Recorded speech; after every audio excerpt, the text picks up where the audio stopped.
Aspen Ridge, Colorado, December. Snow had been falling since morning. It came down in fat, unhurried flakes, the kind that stuck to coat sleeves and eyelashes and refused to melt. By the time Daniel Carter pulled his truck into the parking lot behind Main Street, the whole town square looked like something printed on a Christmas card, the kind his mother used to tape to the refrigerator when he was 9 years old, back when he still believed in things without needing reasons. He sat in the cab for a minute, maybe two.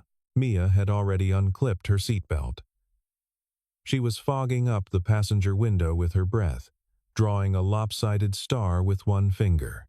"Daddy," the festival started. "I know. So why are we still sitting here?" He didn't have a good answer for that. He never did. When it came to things like this, things that required him to walk into a crowd, to nod at neighbors, to smile back when someone smiled first, he had gotten very good, over 4 years, at finding reasons to stay in the truck. But Mia had been talking about the Aspen Ridge Winter Festival since October. She had drawn a picture of the ice rink on the back of a grocery list. She had circled the date on the kitchen calendar in red marker so hard she had left an impression on the page beneath it. He couldn't take this from her. He got out of the truck. Daniel Carter was 30 years old, though most days he felt considerably older. He was a carpenter by trade, not the romantic, artisanal kind that people wrote magazine articles about, but the steady, practical kind that fixed things. Cracked window frames, warped cabinet doors, deck boards that had begun to rot at the edges. He worked out of a one-car garage that he had converted into a shop when Mia was 3, after it became clear that he needed to be home by 4 o'clock every day, and that no one else was going to manage that for him. His wife Claire had died 4 years ago. Ovarian cancer, diagnosed in April, gone by November. The speed of it was the part Daniel still couldn't reconcile. One season she was planting tomatoes in the backyard.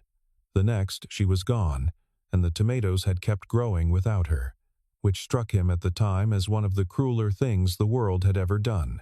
He had kept himself upright through the first year on something that wasn't quite strength, more like momentum. You kept moving because if you stopped, you'd have to feel the full weight of it, and the full weight would flatten you. He got Mia to school. He made dinner. He sanded and stained and measured and cut, and he deposited checks on Fridays, and he called his mother on Sundays, and he did not talk about Claire any more than was absolutely necessary. By the second year, the momentum had thinned out and something quieter had taken its place. Not peace, he wouldn't call it that, but a kind of management. He had learned the shape of his grief. He knew which songs to skip on the radio. He knew to keep busy on November evenings. He knew that the produce section of the grocery store was fine, but the bakery aisle, where Claire used to linger over the sourdough, was still, unpredictably, not. By the third year, Aspen Ridge had largely stopped treating him like a tragedy and started treating him like a fixture. He was Daniel Carter, the carpenter on Elm Street, the one with the quiet little girl and the truck that needed new tires. People greeted him at the hardware store. They dropped off casseroles at Christmas. They did not look at him with pity anymore, mostly. He preferred it that way. He was not, he told himself, lonely. He was self-sufficient. That was different. Lena Brooks had moved in next door 18 months after Claire died. She was 29, a librarian at the Aspen Ridge Public Library, and she had come from Denver following the quiet dissolution of a 4-year relationship that she did not discuss in detail with anyone. She drove a green Subaru with a hiking sticker on the rear window that she had never actually used. She baked on Sunday evenings. The smell of it drifted across the fence between their yards, and she owned too many houseplants for a woman who rented. Their first real conversation happened over a frozen gutter. Daniel had noticed the ice dam building on her roof and knocked to let her know before it became a problem. She had listened carefully, asked 2 precise questions about what she should do, thanked him, and offered him a slice of the banana bread cooling on her counter. He had taken the bread. It was very good. After that, things happened the way things happen in small towns when 2 people share a fence and a quiet street. Gradually, and then all at once. She started saying hello when she saw him in the driveway. He started clearing the snow from her walk when he did his own. Mia, with the unself-consciousness of a child who has no patience for adult reluctance, simply walked over one afternoon and introduced herself. From that day forward, Lena was woven into the edges of their life, whether Daniel had arranged it or not. She helped Mia with her reading log when Daniel had a late job. She mended a tear in Mia's Halloween costume with a needle and thread she produced from a tiny kit in her purse. When Daniel's truck wouldn't start in January, she drove Mia to school 3 mornings in a row without being asked, and when he offered to pay her, she looked at him as though he had said something mildly baffling. "It's a 15-minute drive. Don't be weird about it." He was not used to people who made kindness that simple. He kept a certain distance anyway. It wasn't deliberate, exactly. It was more like a habit of self-preservation that had calcified without his full awareness. He was friendly. He was grateful. He never allowed anything to drift toward the kind of warmth that might require him to be honest about how much he appreciated having her there. Lena, for her part, never pushed. She seemed to understand in the way that certain people simply do, without it being explained that Daniel Carter was a man who needed to arrive at things in his own time. She gave him room. She kept showing up. She made it look effortless, even when it probably wasn't. Half the town had already formed an opinion about the two of them. Lena knew this. She suspected Daniel knew it too, and that this was part of what made him careful. Mia Carter was 7 years old and had, by her father's estimation, the observational acuity of a much older person and the conversational restraint of none. She had a photograph of her mother on the nightstand beside her bed, Claire at the beach, laughing at something off-camera, and she spoke to it sometimes before sleeping. Daniel had heard her through the door. He never interrupted. He did not know what she said. What Mia had noticed, over the past year or so, was that her father was different around Lena. Not dramatically different. Not in a way he would admit to. But Mia had spent 4 years watching Daniel Carter, carefully watching him the way children watch a parent they are quietly worried about, and she knew the catalog of his moods better than he knew it himself. With most people, her father was pleasant but contained. He answered questions. He did not volunteer much. His smiles were real but brief, the kind that crossed his face and left quickly, like they weren't sure they were supposed to be there. With Lena, he laughed, not the polite, reflexive laugh he used with neighbors. A real one, the kind that reached his eyes and stayed there for a second longer than it needed to. He made actual jokes. He argued about things, about whether the old maple in their yards should be trimmed or left alone, about the correct way to make chili, about which of Mia's books was the best in the comfortable, unhurried way of someone who had long since stopped performing. One evening in October, after Lena had helped Mia build a model of the solar system for school and stayed for dinner because the pasta had turned out to be more than enough for 3, Mia had watched her father watch Lena laugh at something Mia had said, and the look on his face had been so unguarded, so briefly and completely soft, that Mia had tucked it away in the private mental file she was building. She had not yet decided what to do with it. She was working on that. The Aspen Ridge Winter Festival ran for 2 weekends in December and occupied the 3-block stretch of Main Street that the town closed to traffic for the occasion. There were booths selling mulled cider and handmade ornaments and kettle corn. There was a temporary ice rink in the square where Mia had attempted her first skating lesson the previous winter and fallen 17 times without complaint. There was a stage at the far end where the high school choir would perform in the evening, and where, at 4 o'clock sharp, the town's tradition of minor civic spectacle would unfold in the form of the annual Longest Kiss Challenge. Daniel had forgotten about that part. He spotted Lena's booth almost immediately. The library always had a presence at the festival, a cheerful stand of donated paperbacks and a sign advertising the upcoming winter reading program. She was wearing a red coat he hadn't seen before and a white scarf she'd wrapped twice around her neck, and she was handing a picture book to a toddler with the grave attentiveness she gave everything. She looked up and saw them approaching. Something in her face shifted, not performed surprise, just genuine pleasure, unedited. "You came. Mia's been threatening me since October."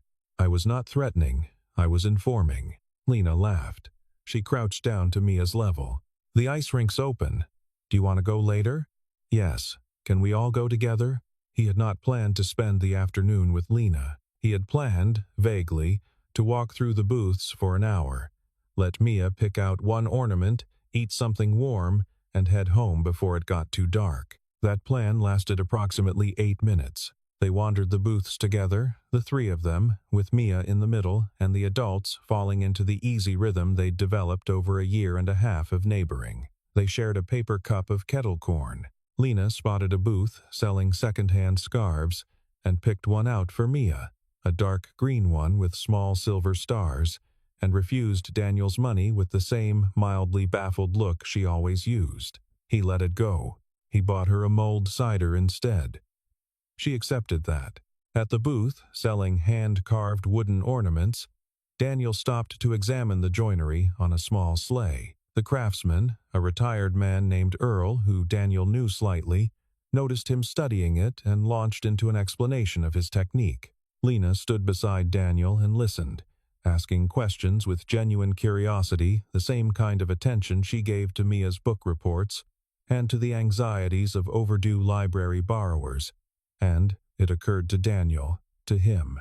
He made himself stop thinking about that. Mia tried on a pair of reindeer antler headbands from a nearby booth and wore them for the rest of the afternoon.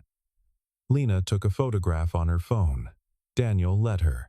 By the time they stopped for hot chocolate, the afternoon had turned the particular shade of blue-gray that comes in mountain towns in December when the sun begins to drop behind the ridge. The string lights strung between the booth poles had come on.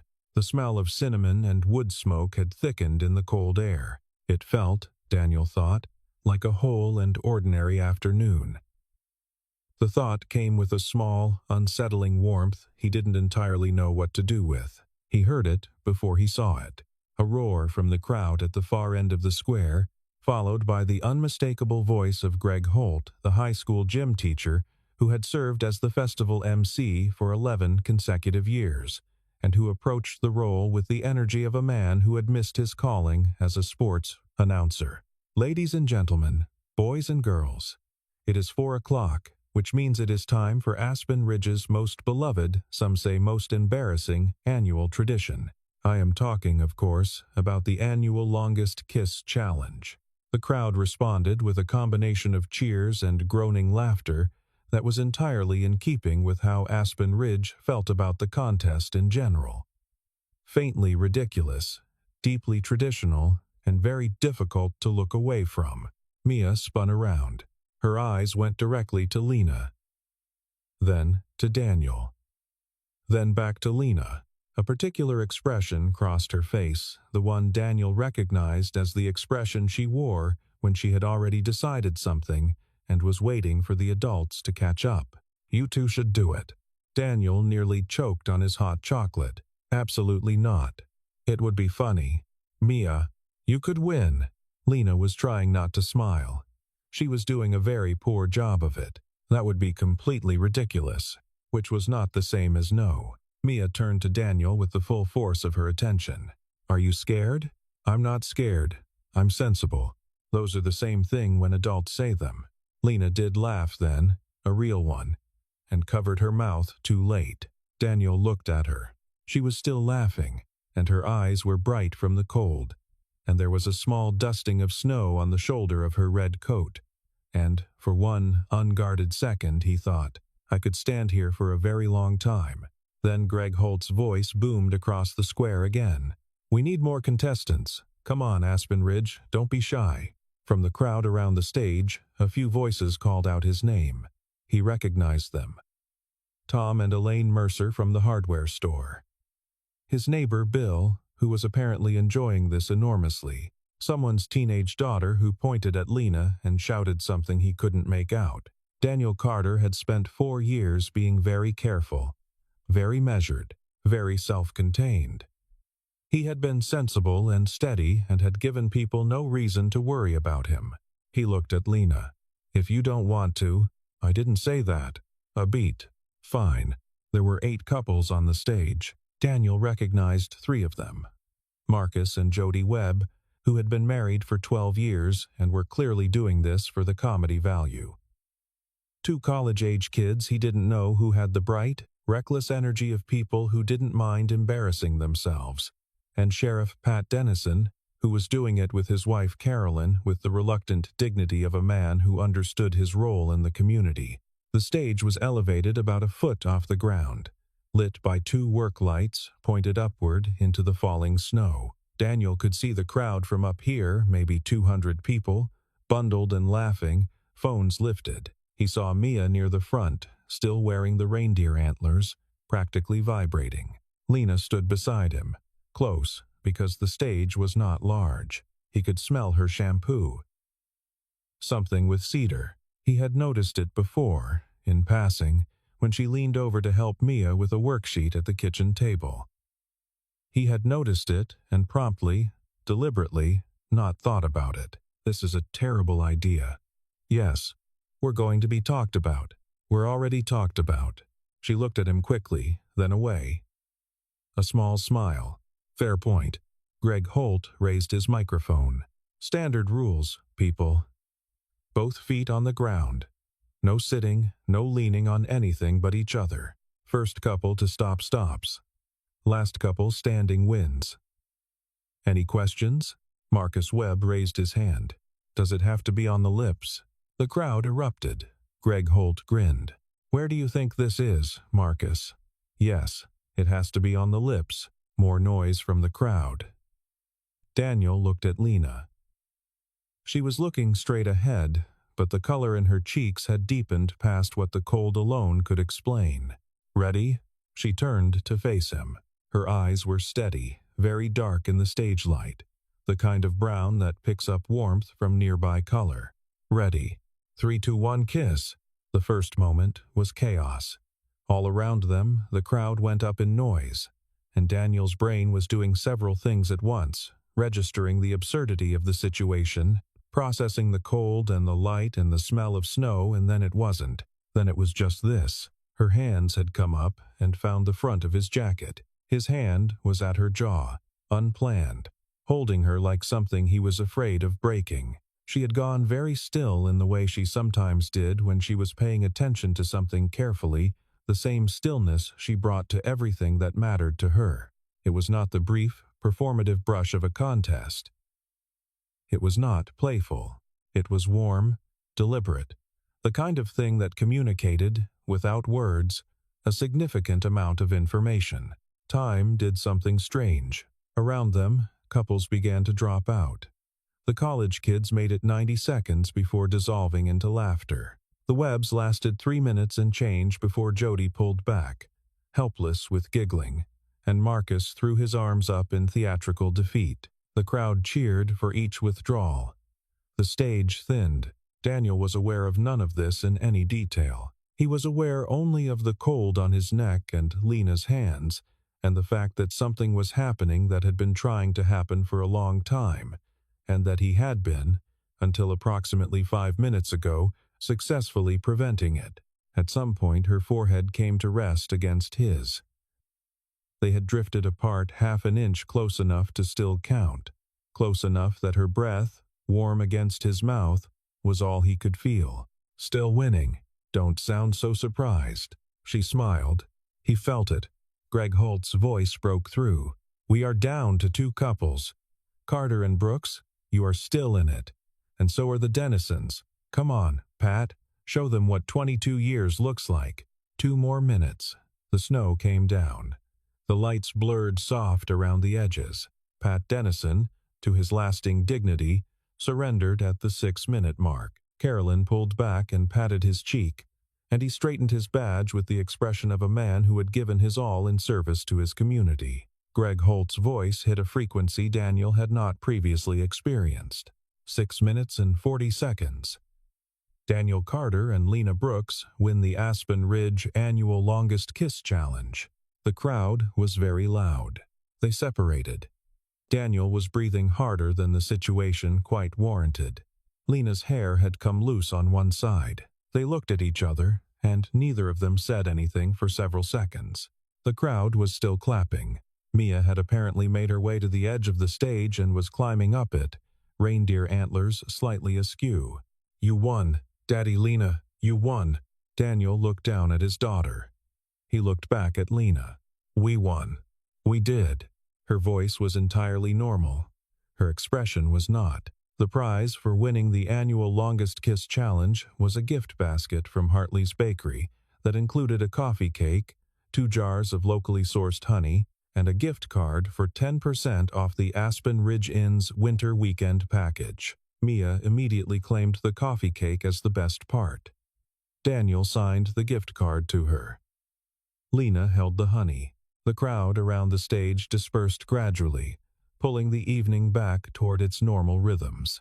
The choir would be on in an hour, and people were drifting toward the hot food vendors and the ice rink.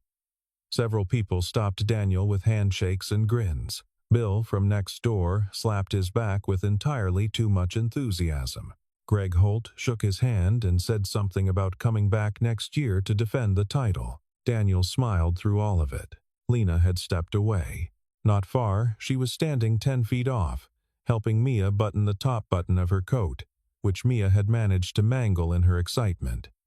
She said something low, and Mia laughed. Then Lena looked up and found Daniel's eyes across the few feet between them, and the look lasted about a second longer than it needed to. Then she looked away. "I should check in on the library booth before they pack it up. Come find me before you head home?" "Sure." She left. He watched her walk. Mia appeared at his elbow. "So, don't. I didn't say anything. You were about to." Mia looked at him with the patience of a person who has already won and knows it. "She's nice. I know she is.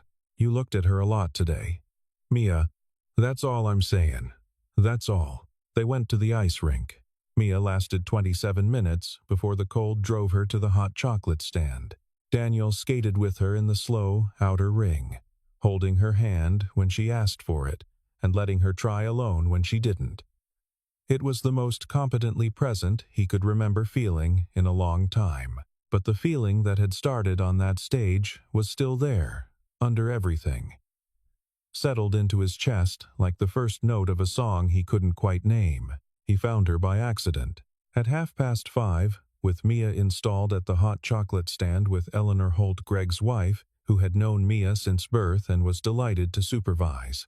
Daniel walked the long way back toward the library booth and took the path that cut along the edge of Aspen Lake. The lake was frozen over, as it always was by December. The ice was thick enough to walk on. A few children had been doing it all afternoon under parental supervision. Now, in the dimming light, it lay flat and silent. And Lena was sitting on the low wooden bench at the path's edge, looking at it. She had her hands folded in her lap. She hadn't seen him yet. He considered, for approximately 1 second, going back the other way. He didn't. He walked over and sat down next to her, not close one normal person's worth of space between them. The cold came up through the bench. Neither of them spoke for a moment. It got quiet fast. Festival wind down. She nodded. Another pause. The kind that was not uncomfortable. Exactly. But had weight to it. "I should say something about earlier." "You don't have to." "Daniel, let me." He stopped. She looked at the lake. "I've been careful. For 3 years, I've been very careful. Because I knew you weren't ready, and I didn't want to be the person who pushed you into something before you were.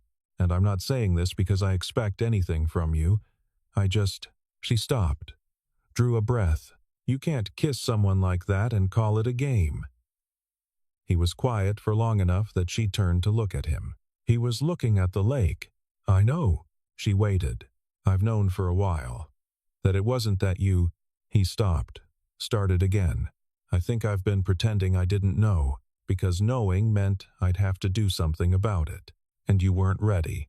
And I wasn't ready." The silence that followed was different from the one before. Softer. "I'm scared. That's the honest answer. I'm not indifferent. I'm scared." "Of what?" He thought about how to say it. He had not tried to put it into words before. Of Mia getting attached. Of her losing someone again. Of me getting attached. Of losing someone again. Lena didn't say anything immediately. She didn't rush to reassure him. He appreciated that. Those are real things to be scared of. Yes, I'm scared too. For the record, he looked at her. I moved here 2 years after a relationship that I thought was going somewhere, and it went nowhere, and it took me a long time to feel okay again. I'm not asking for promises. I'm just telling you the truth, because I think you deserve someone who tells you the truth. He thought about Claire, about how she had always said exactly what she meant, directly, without softening it past recognition. He had loved that about her. He had missed it, the particular comfort of a person who didn't make you guess. He thought about the fact that Lena had been doing exactly that for 3 years, in small ways, in steady ways, without calling his attention to it. Yeah, I know. He talked to Mia that night. After the festival, after dinner soup from a can because neither of them had the energy for more than that, eaten at the kitchen table, with Mia narrating the afternoon's high points in detail.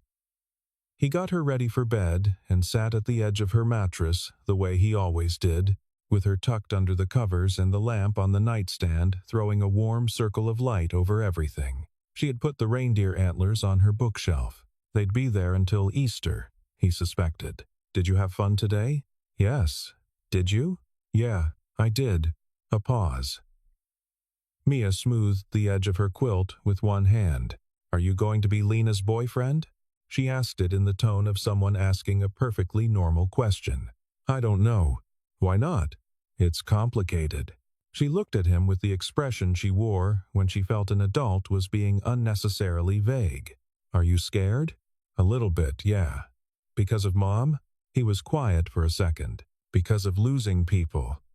And not wanting you to lose people. Mia considered this with her full, careful attention. Mom wouldn't want you to be lonely. It was not a shocking thing to say. He had probably known, somewhere, that this was what she thought, but hearing it, stated plainly, in Mia's matter-of-fact voice, in the yellow lamplight, did something to the careful internal architecture he had built up around the subject. Baby, I talk to her picture sometimes, and I think about what she'd say. And I think she'd say that love doesn't mean people disappear. She'd say that more love isn't less love. He didn't trust his voice for a second. He reached out and pushed the hair back from her forehead, the way he'd done since she was an infant. When did you get so wise? I read a lot. Lena gives me good books. He laughed, which broke something open in his chest in a way that felt necessary. Go to sleep. Okay, Daddy? Yeah. If you were scared of heights and there was a really cool view at the top of something, you'd still go up, right? Because the view would be worth it? He sat with that for a second. Yeah, I would. Okay. Good night. He turned off the lamp. He sat in the dark for a minute, in the quiet house, with the snow still falling outside. Then he went downstairs and put on his coat. It was nearly 8 o'clock when he knocked on Lena's door. He had walked across the yard between their houses, through the snow that was now several inches deep, without a particular plan. He had a general direction, and a sentence he'd been forming and reforming since he left Mia's room. That was enough. It had to be. She answered the door in the same sweater she'd changed into after coming home, a dark blue one with a cup of tea she looked surprised to be holding when she saw him. Daniel, can I come in for a minute? She stepped back. He came in. Her living room was warm and slightly cluttered in the way of a person who lives fully in their space books on every surface. The kind of disarray that suggested use rather than carelessness, a string of white lights along the window that she'd left up from last year and apparently decided were too nice to take down, a half-finished crossword on the coffee table, the houseplants, improbably thriving. He stood in the middle of the room and didn't sit down. I talked to Mia. She nodded. She had set her tea down on the table and was watching him with that careful, patient attention. She said something about heights and views that I'm going to be thinking about for a while. A small smile crossed Lena's face. That sounds like her. Yeah, he breathed out. Lena, I'm still scared. I want to be clear about that. I'm not standing here telling you I've got it figured out, because I don't. I don't know how to do this. I haven't tried to do this in 4 years. I know, but I don't want to keep doing what I've been doing. I don't want to keep pretending I don't know what I know, because that's not actually protecting either of us. It's just pretending. She had gone still again. I'd like to try, if that's still something you're interested in. Slowly, without anyone getting ahead of where we actually are. But I'd like to try. She looked at him for a long moment. Then she crossed the room, which took approximately 3 steps, and put her arms around him. Not a kiss, just that. Just her arms around him, and her face against the shoulder of his coat, and the warmth of it, solid and unhurried and real. He stood very still for a second. Then his arms came up, and he held her back. Outside, the snow came down over Aspen Ridge. It covered the yard between their houses, covered the frozen lake, covered the empty stage where something had started that afternoon without either of them planning it. The town was quiet now, the festival packed away, the string lights taken down, the square restored to itself. He didn't know how long they stayed like that. Long enough for the particular held-breath quality of the moment to ease into something that felt, very tentatively, like its own kind of ordinary. She pulled back eventually. Not far. She was looking up at him.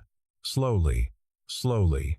She looked at him another second, and something shifted in her expression, the specific softening that happened when Lena Brooks allowed herself to stop being careful. You have snow in your hair. I walked here without a hat. I noticed. Are you going to say something about it? I was just going to offer you tea. He smiled. It reached his eyes, and it stayed. Yeah, tea sounds good. 3 days later, Mia invited Lena to Sunday dinner. This was not technically Daniel's idea, but he did not countermand it. He made his mother's roast chicken, which required a level of attention he found useful when he was thinking about things he didn't want to overthink, and he set the table with 3 places, and when Lena knocked at 5 o'clock with a bottle of sparkling cider and a library book for Mia about a dog who goes on adventures, he opened the door and stood back to let her in, and it felt, for the first time in a very long time, completely natural. Mia talked non-stop through dinner. She told Lena about a project at school involving papier-mâché that had, according to Mia, gone significantly better than her teacher had expected. She asked Lena about the library's new display of winter books and whether there were any with good horses in them. She informed both adults, at length, about the correct way to eat roast chicken, which involved saving the crispy skin for last. Lena listened to all of it with her whole face. Afterward, while Mia was in the bath, Daniel and Lena sat at the kitchen table with the remnants of dinner between them and talked. Not about anything important, about the festival, about a book she'd just finished, about the maple tree in the yard, and whether it would survive another winter without intervention. The conversation moved the way good conversations move. Without effort, one thing finding the next naturally, with no pressure to be anything other than what it was. He got up to clear the plates. She stood too, to help, and they worked around each other in the kitchen in the comfortable, slightly navigated way of people learning each other's habits, who puts the stopper in the sink, who reaches the high shelf, where to set the drying rack. It was small and entirely unremarkable, and Daniel was aware of every second of it. When Mia came back downstairs in her pajamas, she surveyed the 2 of them in the kitchen with profound satisfaction. This is good. What is this?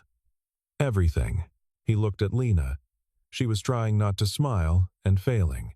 Go pick out your book. Lena will read you 1 chapter. Mia vanished up the stairs. He heard her feet on the steps, the familiar sound of his daughter navigating the house she'd grown up in. He turned back to the sink. Lena stood beside him, drying a pan, unhurried. She's extraordinary. I know. She gets it from somewhere. He was quiet for a second. Her mother, Claire, she was like that. Direct, warm. Said exactly what she meant. He hadn't said Claire's name in the context of anything warm in a long time. He'd said it in the clinical, careful way of someone keeping a wound clean, present, but contained.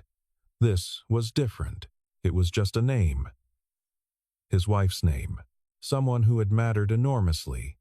Who was gone. Who still existed in the daughter upstairs and in the person he'd become in the years since, and who was not, he was beginning to understand, a wall between him and the rest of his life. A door, maybe. A threshold he had been standing at without knowing it. She sounds wonderful. She was. She really was. Lena didn't say anything else. She handed him the pan. He put it away. From upstairs, Mia's voice, impatient, not yet urgent. "Lena, I picked a chapter book. It has 47 chapters. Lena looked at Daniel. "I'm only doing one chapter. Good luck." She laughed, the real one. The one that went all the way and went to the stairs. Daniel finished cleaning up the kitchen. He moved through it slowly, without hurrying. He wiped down the counter. He rinsed the sink. He folded the dish towel over the handle of the oven and stood in the kitchen for a moment, in the clean, warm quiet of the house. From upstairs he could hear Lena's voice, low and measured, beginning a story.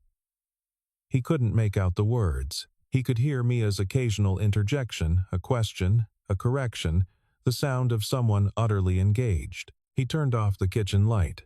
He sat down in the armchair in the living room, in the dark, and looked out the window at the snow coming down over Elm Street, over the yard, over the fence between his house and Lena's. The street was empty.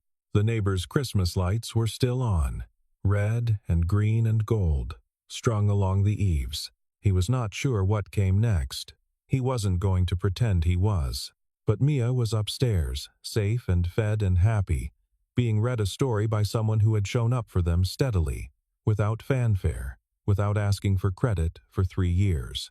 And something that had been held very tightly in his chest for a very long time had, in the past 72 hours, begun to loosen its grip. Not gone. He didn't think it would ever be entirely gone. But changing shape. Becoming something that had room in it. For more than just loss. Upstairs, Mia said something that made Lena laugh. The sound of it came down through the ceiling, warm and easy, mixing with the quiet of the house. Daniel Carter leaned back in his chair and let himself have the feeling. Outside, the snow kept falling over Aspen Ridge, patient and unhurried, covering everything clean.